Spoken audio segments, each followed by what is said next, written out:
വരുമ്പോൾ അടി കൊള്ളാനാണ് ചാൻസ്. അപ്പോൾ ഇത് മുൻകൂട്ടി പഠിച്ച് വെച്ചിരുന്നാൽ മാത്രമേ ഇത് ചെയ്യാൻ കഴിയൂ. ഉദാഹരണത്തിന് ഒരൊറ്റ അടിയോടി ആളിനെ കീഴ്പ്പെടുത്താം. ഒറ്റ അടി മതി.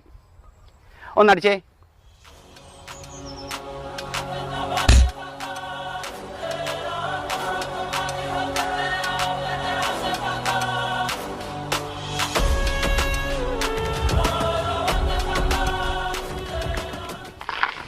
അപ്പോൾ നിങ്ങൾ കണ്ടല്ലോ, ഒരൊറ്റ അടിക്ക് ആളിൻ്റെ ആയുധം പോകും.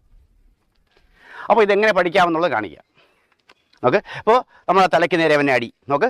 ഈ വന്ന അടിയെ ഒരു 2 കൈ കൊണ്ട് ശക്തിക്കങ്ങ് താഴോട്ടങ്ങ് അടിച്ചാൽ മതി. ഇത് കണ്ട,